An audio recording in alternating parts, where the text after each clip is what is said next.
ஏங்க, நான் உங்ககிட்ட எதுக்கு வந்தேன்? நீங்க என்ன சொன்னீங்க? நாம என்ன பண்ணோம்? எல்லாமே மறந்து போச்சா? ஏன் இப்போ குழப்பமா பேசுறீங்க?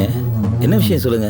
மகாவுக்கும் கோபிக்கும் கல்யாணம் ஆகக்கூடாதுங்கிறதுக்காக தான் நீங்கள் நானும் கேரளாவுக்கு போய் மலையாளம் மந்திரவாதி பார்த்து சூனியம் வச்சோம். என்னாச்சு uncle? What is the result? Tell me. ஏங்க, ஸ்மூத்தா நிச்சயம் வரைக்கும் வந்துருச்சு. அதே மாதிரி கல்யாணம் முடிஞ்சிரும் போல இருக்க. நினைச்சா படபடங்குது. டாடி, கடைசி முயற்சியா ஹார்ட் அட்டாக் வந்து நெஞ்ச பிடிச்சி உட்காரன்னு சொன்னியே, மறந்துட்டியா? அதுக்கெல்லாம் அவசியமே இல்லடா. நடக்கிறத பார்த்தா உண்மையிலே ஹார்ட் அட்டாக் வந்துரும் போல இருக்கு. அப்படி வந்தா செய்வன ராங் டைரக்ஷன் ஒர்க் அவுட் ஆகுதுன்னு அர்த்தம். வாய முடுறா. இது என்னது? என்னது? 2 பேரும் கேரளாவுக்கு போனது, ஹோட்டல்ல தங்கினது, சாப்பிட்டது, சூனியம் வைக்கிறதுக்காக மலையாள மந்திரவாதி கிட்ட பணம் கொடுத்தது. டோட்டலா 7,000 ஆயிருக்கு. ஆனா ரிசல்ட் நத்திங். டாடி, அங்க அந்த கேரளாக்காரன் உன்னை சீட் பண்ணிட்டான். நீ என்ன செய்ய, கன்சியூமர் கோர்ட்ல போய் கேஸ போட்டு அவன்கிட்ட இருந்து பணத்தை வாங்கிரு. வேற வழியே இல்ல. இது நல்ல ஐடியாவா இருக்க ஜோசியர.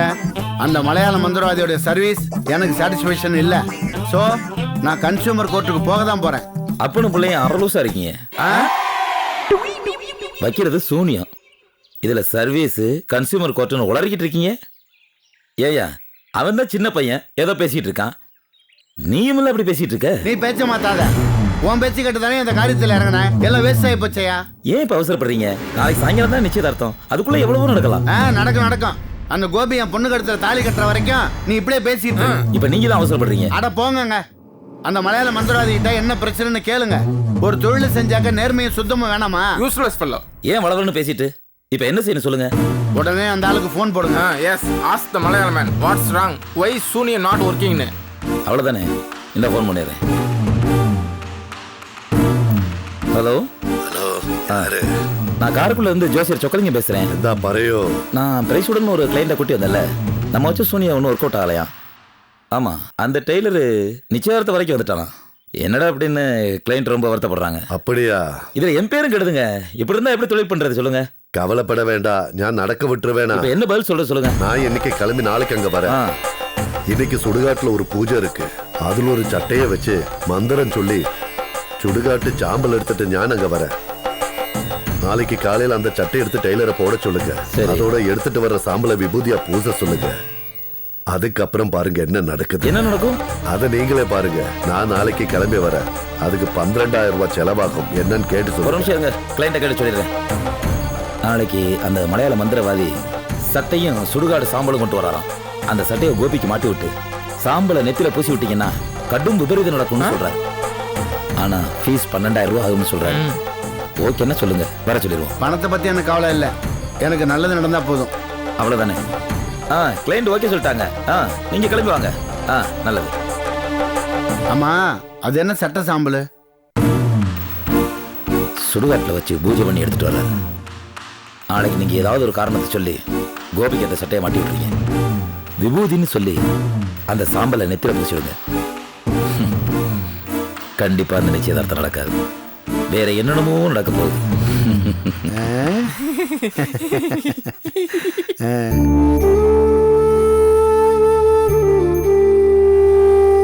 என்னக்கா, ஏன் இவ்ளோ அப்செட்டா இருக்க? குழப்பம் எதுல வந்தது? குழப்பத்தால வேதனை வருதா, இல்ல வேதனையில குழம்புறியா? ரெண்டும் தான். ஒரே நாள்ல எல்லாம் மாறி போகுது இல்லையா? எப்படி ஒரே நாள்ல எல்லாம் மாறி போச்சா? எப்படி? யார் சொன்னா?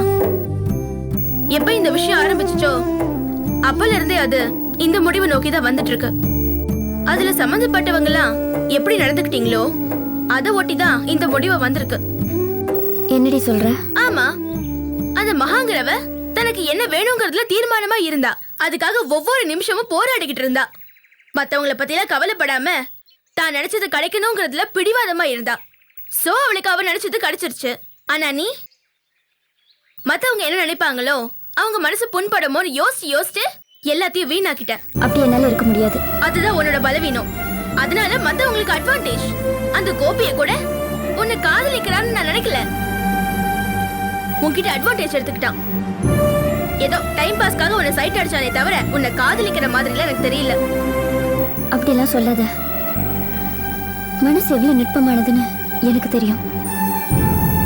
நீ ஒரு வரையில் அதை பத்தி தீர்ப்பு சொல்லாத. அப்படின்னா அந்த ஆள் உன்னை லவ் பண்றாருன்னு சொல்றியா? விட்டு தள்ளுக்கா. என்ன பொறுத்த வரைக்கும் இப்ப நடந்துட்டு இருக்கிறது தான் சரி. ஒரு நல்ல மாப்பிள்ளை உனக்கு ஏத்த மாதிரி படிச்சவரு அந்தஸ்தானவரு உனக்கு வந்து புருஷனா வர போறாரு. அந்த டெய்லர் பொண்டாட்டி ஆகிறத விட இது பெட்டர் தானே. அந்த மகாவும் பக்கத்திலேயே ஒரு மிஷினை வாங்கி போட்டு உட்காந்து நல்லா துணி தைக்கட்டும். அதனால உனக்கு எந்த நஷ்டமும் இல்லல்ல. என்னக்கா? ஒரு விஷயம் யோசிச்சு பாரு. அவரை காதலிக்கிறேன்னு நான் அவர்கிட்ட சொல்லல. என்ன காதலிக்கிறேன்னு அவரும் என்கிட்ட சொல்லல. இது சம்பந்தமா நாங்க எதுவுமே வெளிப்படையா பேசல. இருந்தாலும் எனக்கு ரொம்ப வேதனையா இருக்கு. இந்த கல்யாணத்தை நினைக்கும் போது எனக்கு அழுகையா வருது. ஏதோ ஒண்ணு மனசு போட்டு பேசுது. இப்ப நான் ஃபீல் பண்றேன் ஒரு வலி. இந்த வலிக்கு பேர் தான் காதலா? இங்க பாரு, காதல்னா ரெண்டு பக்கமும் இருக்கணும். நீ மட்டும் தான் அந்த ஆளு லவ் பண்ணிருக்க, அந்த ஆள் உன்னை லவ் பண்ணல. இத பத்தி நீ யோசிக்கிறதே தப்பு. அதுவும் இந்த மாதிரி நேரத்துல யோசிக்கிறது ரொம்ப தப்பு. முதல்ல அந்த ஆளை மறந்து தொலை.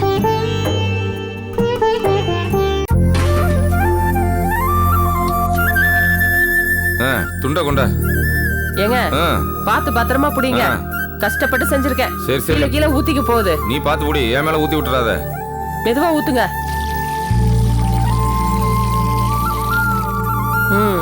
சோப்பா ஏகப்பட்ட வேலைப்பா. என்னங்க உப்பு கரெக்டா இருக்கான்னு பாருங்க.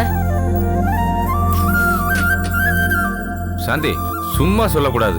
நீ பண்ற காராச்சி தான் கொஞ்சம் அப்படி இருக்கே தவிர இந்த காய்கறி குழம்பு ரசத்துல எல்லாம் பட்டைய கலப்புற. சூப்பரா எடுத்துட்டு உள்ள போங்க. எப்ப வேலு, நம்ம கோயில் பக்கத்துலயே சூப்பரா ஒரு மெஸ் ஆரம்பிச்சிடலாமா? ஆமா, இந்த முருகு சுடு அடுப்படியில கிடந்து நான் வேகிறது பத்தாது, இன்னும் மெஸ் வேற ஆரம்பிச்சு அந்த அடுப்படியில என்ன கிடந்து சாவ சொல்றீங்களா? வாய் மூடிட்டு கொஞ்ச நேரம் சும்மா இருங்க, அப்புறம் என் வாயில இருந்தா வந்துட போகுது.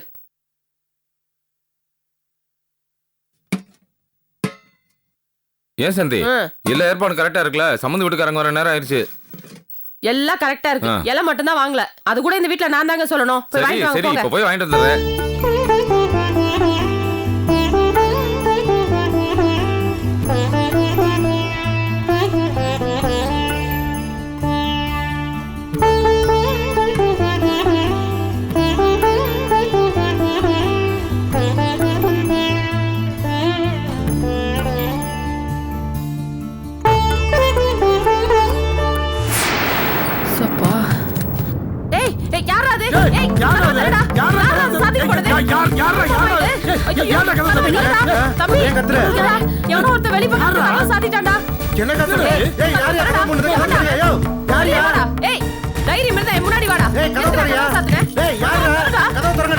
என்ன பண்றதுன்னு தெரியல. ஐயோ, அங்க பாரு தம்பி, முன்னாடி ஒருத்த கதவு போட்டுறா. டேய், கதவை திறடா. ஏன் பூட்டுற? நாங்க தான் சாவி குடுக்குறோம்னு சொன்னேன்ல, கதவை திறடா. என்ன தைரியம் இருந்தா நாம சாவி கட்ட கொடுக்காம விருந்து இருக்கு மருந்து இருக்குன்னு சொல்லுவீங்க? இன்னைக்கு எப்படி உங்க வீட்ல விருந்து இருக்குன்னு பாப்போம். ஏய், அதான் இவ்வளவு தூரம் சொல்றாங்கல்ல, துறையா ஏதோ வந்தாலும் பேசிக்கலாம். துறையா, ஏய், கையை நீட்டி பேசுன கை ரெண்டையும் உடைச்சு விடுவேன். இந்த பூட்டை உங்களால உடைக்க முடியும். உடைக்கணும்னு நினைச்சீங்க, வீட்டோட உங்களை கொளுத்தி விடுவேன். ஏற்கனவே நம்மள காரி துப்பிட்டாங்க. இப்ப என்ன நடக்க போதோ எனக்கு ஒண்ணுமே புரியலக்கா. ஐயோ, என்னடா பண்ண சொல்ற? ஐயோ, படுவாவி பசங்க இப்படியா பண்ணுவானுங்க? வீட்டை காலி பண்றதுக்கு ஒரே ஒரு நாள் எக்ஸ்ட்ரா டைம் கேட்டேன், அதுக்கு இப்படியா பண்ணுவானுங்க? அக்கா, அந்த வீட்டுக்காரன் இவ்வளவு பெரிய ரவுடியா இருப்பான்னு நினைச்சு கூட பாக்கலக்கா. பாக்குறதுக்கு எவ்வளவு சாதுவா இருக்கிறான். டேய், இங்க பாருடா, இனிமே அந்த வீட்டுக்காரனே வந்து என் கால்ல விழுந்து கெஞ்சினா கூட இந்த வீட்ல நம்ம குடி இருக்க கூடாதுடா. இப்படிப்பட்ட ரவுடி வீட்ல மனுஷங்க குடி இருப்பாங்களாடா? ஐயோ, நான் என்ன பண்ணுவேன்னு எனக்கே தெரியலையே. சம்மந்தி வீட்டுக்காரங்க பாவம், அவங்க வேற விருந்துக்கு வர நேரம் இப்படி நடந்து போச்சே. அவங்க வேற 4 பேர் கூட வருவாங்க. இப்படி எல்லாம் நடந்தது அவங்களுக்கு தெரிஞ்சா அவங்களுக்கு எவ்வளவு பெரிய அசிங்கம். அக்கா, அவங்கள நினைச்சாதாக்கா எனக்கு ரொம்ப கவலையா இருக்கு. என் மாமனார் எவ்வளவு கௌரவமா நடந்துகிட்டு இருக்காரு. அவர் இந்த மாதிரி விஷயங்கள் எல்லாம் சந்திச்சிருக்கவே மாட்டாருக்கா. ஆமாண்டா, அப்படிப்பட்ட நல்ல மனுஷனை என்னால கவனிக்க முடியலையே. அதை நினைச்சாதான்டா எனக்கு கவலையா இருக்கு. கடவுளே, நான் என்ன பண்ணுவேன்னு எனக்கே தெரியலையே. ஏய், உன் மாமா எங்கடா போனாரு? நல்ல சந்தர்ப்பம் பார்த்து நழுவிட்டாரு பாத்தியா? போன போடுறா. ஏமா, நீ தானே வாழல வாங்கிட்டு வர வெளியில இருந்துச்சா? நீங்க வேற கொஞ்ச நேரம் வாய் மூடிட்டு சும்மா இருக்கீங்களா? சமய சந்தர்ப்பம் தெரியாம பேசிட்டு இருக்கீங்க. கடவுளே, பட்ட பகல்ல ரவுடிங்க வந்து இப்படி வீட்டுக்குள்ள பூந்து அராஜகம் பண்றாங்களே. ஆண்டவனே, நான் என்ன பண்றதுன்னு எனக்கே தெரியலையே. சரி சரி இருக்கா. டேய், நீ வேற கதவை திறக்க போய் அந்த ரவுடிக்கு அங்கேயே உட்கார்ந்துட்டு இருக்கானுங்க. அவனுக்கு சொன்ன மாதிரியே நம்மள வீட்டுல வச்சு கொளுத்திட போறானுங்கடா. பேசாம இருடா. கடவுளே, நான் என்ன பண்றதுன்னு எனக்கே தெரியலையே. நான் எப்படி எல்லாம் கௌரவமா இந்த வீட்டுல வாழ்ந்துட்டு இருந்தேன், இப்படி நடந்து போச்சே. ஐயோ.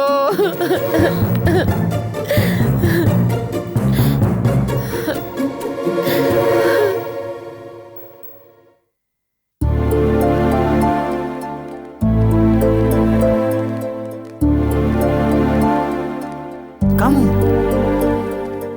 எப்படி இருக்கீங்க? நாங்க நல்லா இருக்கோம். நீங்க எப்படி இருக்கீங்க? நல்லா இருக்குங்க. அக்கா, அதை கொடு, நான் மெடிக்கல் ஷாப் போயிட்டு வந்துடுறேன். பாண்டியை பத்தி டாக்டர்கிட்ட விசாரிச்சுங்க. அவர் எப்ப வேணா கண்ணை முழிக்கலாம் டாக்டர் சொன்னாரு.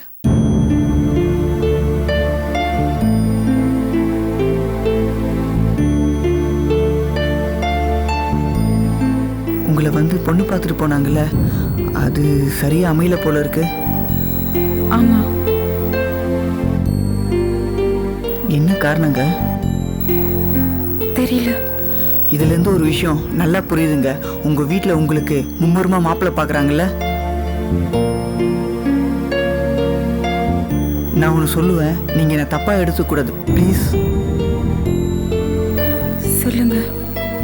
நிச்சயமா சொல்றேன், என்னால உங்களுக்கு எந்த பாதிப்பும் மறுபடியும் வரக்கூடாதுன்னு நான் தெளிவா இருக்கேன். பழச நீங்களும் மறக்கல, நானும் மறக்கல. ஆனா உங்க வீட்டுல இப்ப உங்களுக்கு மும்முரமா மாப்பிள்ளை பாக்குறாங்க. இந்த நேரத்துலயாவது நீங்க என்ன கன்சிடர் பண்ணக்கூடாதா? நான் உங்களை எந்த விதத்துலயும் ஃபோர்ஸ் பண்ணல. யார் யாரோ வந்து உங்களை பொண்ணு பார்த்துட்டு போறாங்க, அதுல யாரோ ஒருத்தரை நீங்க கட்டிக்க போறீங்க. நான் மட்டும் எந்த இடத்துல இங்க தகுதி இல்லாதவனா ஆயிட்டேன்? எங்க வீட்டுல சொல்லி உங்க வீட்டுல முறைப்படி பேச சொல்லணும்னு ஆசைதான். ஆனா உங்க சம்மதம் இல்லாம என்னால எப்படிங்க சொல்ல முடியும்? இப்ப கூட உங்களை கல்யாணம் பண்ணிக்கிறதுல நான் அதிர்ஷ்டம் நினைக்கிற ஆளாதாங்க இருக்கேன்.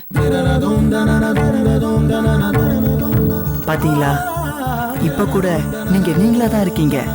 எனக்கு உங்ககிட்ட பிடிச்சதே இந்த தன்மை தாங்க.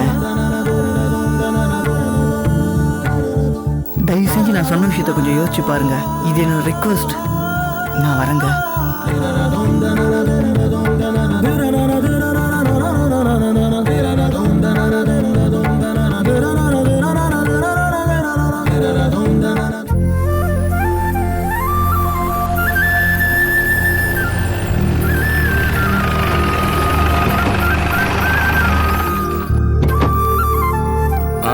வாங்க வாங்க. Come on girls and boys.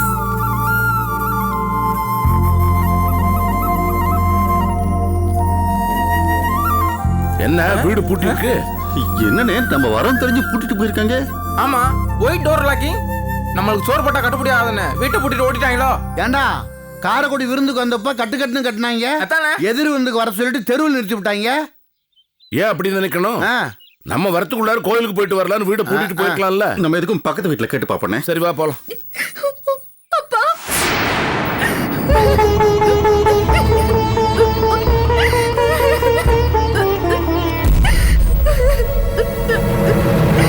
என்ன மகேஷ் இது? நீ உள்ள இருக்க, வெளியே பூட்டி இருக்கு. எந்த காட்டு பையன் உன்னை உள்ள வச்சு பூட்டினது? என்ன மாமா, இது கூட தெரியலையா? அவங்க மகேஷ் மேல சந்தேகப்பட்டு வீட்டுக்குள்ள பூட்டி வச்சு டார்ச்சர் பண்ணிக்கிட்டு இருக்காங்க. Mahesh, you don't worry, I come to save you. பா, போலீஸ் ஸ்டேஷன் போறோம், கம்ப்ளைன்ட் பண்றோம், மகேஷை காப்பாத்துறோம். ஆமாடா, தேவைப்பட்டா கோர்ட்ல ஒரு பெட்டிஷன் போட்டு வரோம்டா. நீ பெட்டிஷன் அலையாதப்பா. முதல்ல வாங்க எல்லாரும் போலீஸ் ஸ்டேஷன் போவோம். வாங்க. இல்ல, அவங்கள உள்ளதா இருக்காங்க.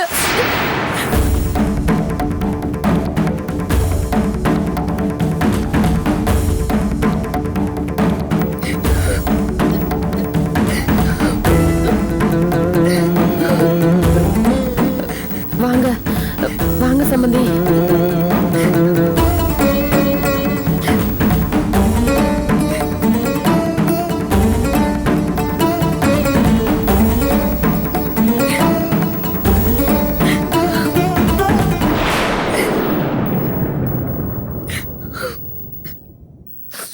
வாங்க மாமா.